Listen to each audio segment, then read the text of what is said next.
संतरण नगरी नागपुर गणेश उत्सव धूमधाम से मनाने के लिए पहचानी जाती है। गणेश उत्सव में नागपुर की रौनक देखते ही बनती है।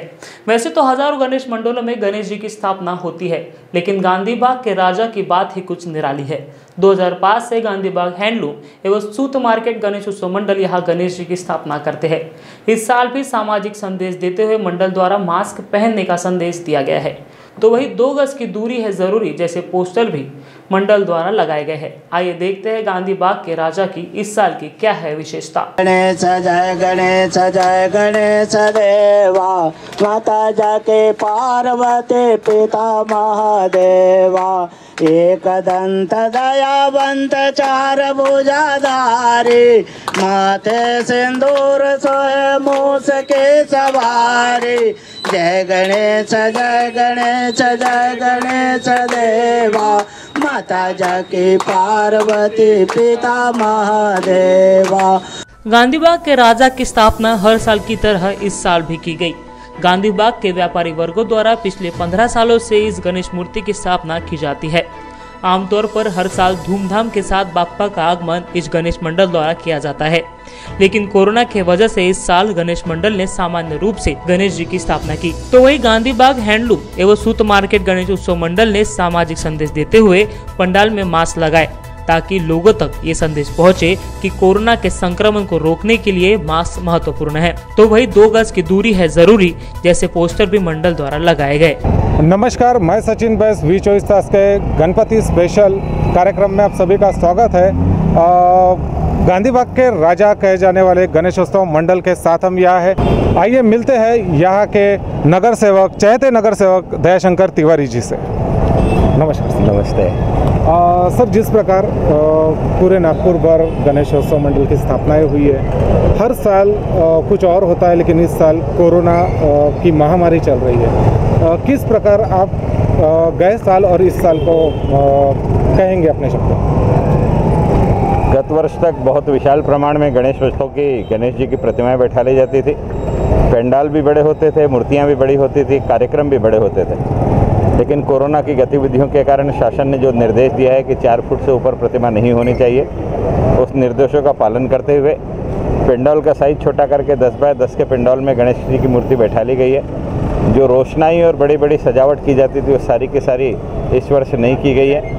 कारण लॉकडाउन के कारण जिस प्रकार से गरीब और मध्यम वर्ग में आर्थिक स्थिति पिछड़ी हुई है, उन्हें देखते हुए कम से कम उनको ये अच्छा ना लगे कि गणेशोत्सव में बड़े प्रमाण में पैसा खर्चा किया जा रहा है और हम गरीबों की तरफ ध्यान नहीं दिया जा रहा है। इसलिए एक समरस वातावरण बनाने की दृष्टि से सामान्य तौर पर जो पारंपरिक गणेशोत्सव है कि मूर्ति स्थापना करना, आरती करना, प्रसाद वितरण करना, वहीं तक उसको सीमित रख करके यह कार्यक्रम किया जा रहा है। जिस प्रकार सर आप अपने क्षेत्र के काफ़ी चहेते नगर सेवक रहे, धार्मिक ही नहीं, सांस्कृतिक ही नहीं, राजकीय, इसमें भी आप बढ़ चढ़कर हिस्सा आपका रहता है, तो किस प्रकार आप इस गणेश मंडल की स्थापना को देखते हैं? गणेशोत्सव मंडल की स्थापना इस देश के आज़ादी के आंदोलन में लोकमान्य बाल गंगाधर तिलक इन्होंने की थी, और उसके पीछे उद्देश्य यही था कि उस समय जो ब्रिटिशों के कार्यकाल में संचार बंदी थी, लोगों से संवाद स्थापित नहीं हो सकते थे, अखबारों पर पाबंदी थी,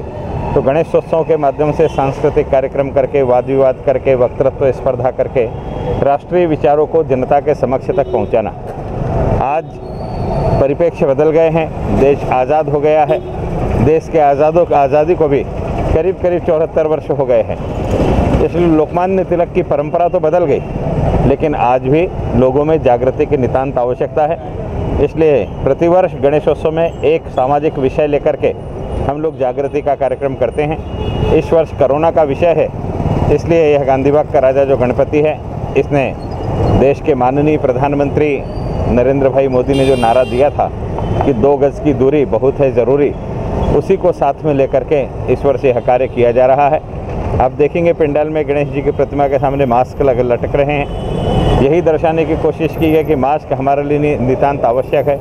गणेश जी तो संकट को हरने वाले हैं ही, लेकिन गणेश जी भी संकट को हरते समय कहते हैं कि जो मास्क लगाएगा उसी के संकट जल्दी हरे जा सकेंगे। इसलिए मास्क जरूर लगाएं, 2 गज की दूरी ज़रूर बनाए रखें, सैनिटाइज ज़रूर करें, अपने हाथ ज़रूर धोएं। इन सारी चीज़ों को शासन के निर्देशों का हम ठीक से पालन करें, यही संदेश इस गणेशोत्सव के माध्यम से स्पर्श दिया जा रहा है। हमारे प्रेक्षकों को सर आप कोरोना के विषय में किस तरह का संदेश देना चाहेंगे? कोरोना एक ऐसी बीमारी है कि यह बीमारी पूरे विश्व में पहली बार एक वायरस के माध्यम से आई है। तो यह जो वायरस है, यह वायरस अपना स्वरूप बदलते जाता है और स्वरूप बदलने के कारण पहले जो लक्षण होते हैं वो लक्षण दोबारा हो गए, ये ज़रूरी नहीं। कुछ लोगों को लक्षण के बगैर भी यह बीमारी आ जाती है। जब वह चेक करता है तो उसे पता चलता है। यह बीमारी बड़ी भयावह है। शुरुआत में इसकी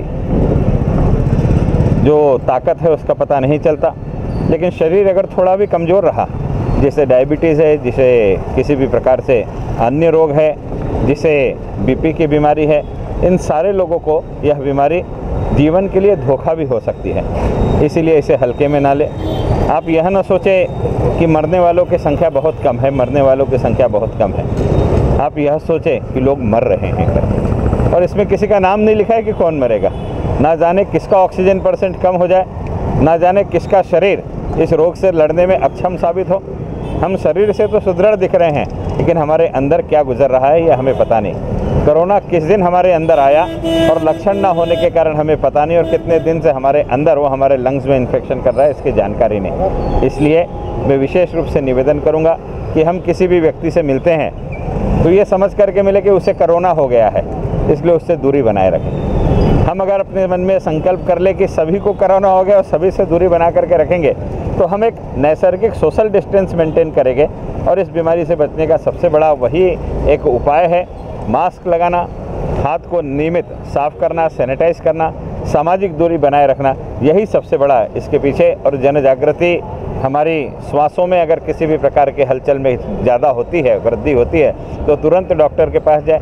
कोरोना के सिम्टम्स दिखते हैं तो डॉक्टर के पास जाए। अगर कोई भी सिम्टम्स नहीं दिखता है और शरीर में कमजोरी महसूस होती है तो भी हम डॉक्टर के पास जाएं। ये जो मृत्यु दर बढ़ रही है इसका मूल कारण हम विलंब से हॉस्पिटल पहुंचने के कारण मृत्यु दर बढ़ रही है।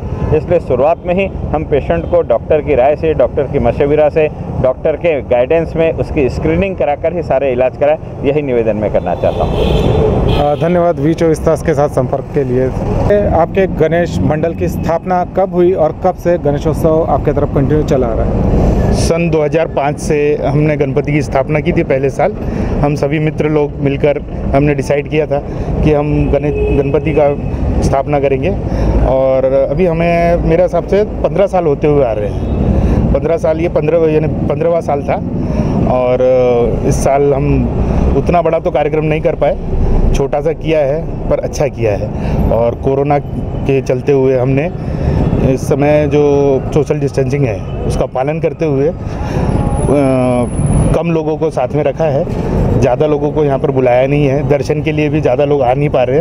किस प्रकार के उपक्रम हर साल यहाँ पर गणेशोत्सव के दौरान किए जाते हैं? गांधी बाग के राजा की स्थापना गांधी बाग में होती है। गांधी बाग स्थान है, व्यापारियों का स्थान है।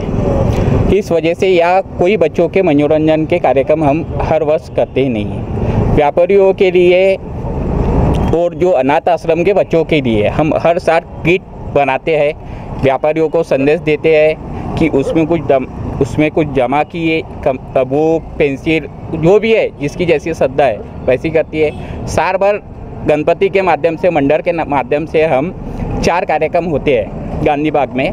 एक रामनवमी भव्य उत्सव, एक हनुमान जन्म उत्सव, एक काली माता मंदिर में एक दुर्गा उत्सव करते हैं। वैसे हम साल भर इस तरीके से कार्यक्रम चलाते हैं। इस कार्यक्रम को हम 2004 से ये कार्यक्रम रेगुलर चलते हुए आया है।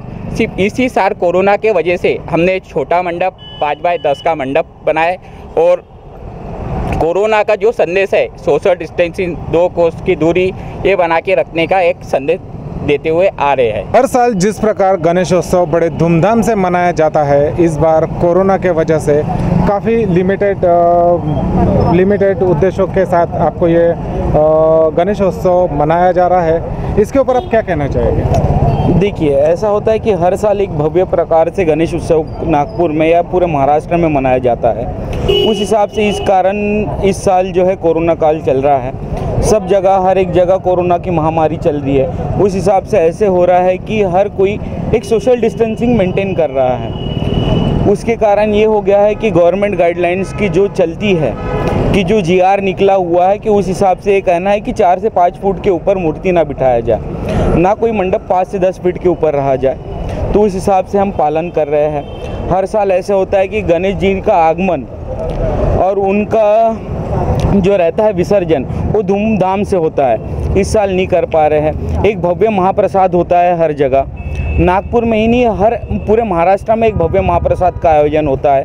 हर मंडल अपने हिसाब से भव्य महाप्रसाद करता है, पर उस हिसाब से इस साल कोरोना काल में नहीं हो पा रहा है। चलो ये अच्छा ही है, नहीं हो पा रहा है। सोशल डिस्टेंसिंग मेंटेन करना ज़रूरी है। गणपति रहो, अपने जो नवरात्र रहो, हर कोई अपना जो त्यौहार है, हिंदू त्यौहार, मोमेडियन त्यौहार जो कोई होता है, हर कोई अपने सोशल डिस्टेंसिंग से मेंटेन करते हुए कार्यक्रम पूरा कर रहा है, अच्छा है।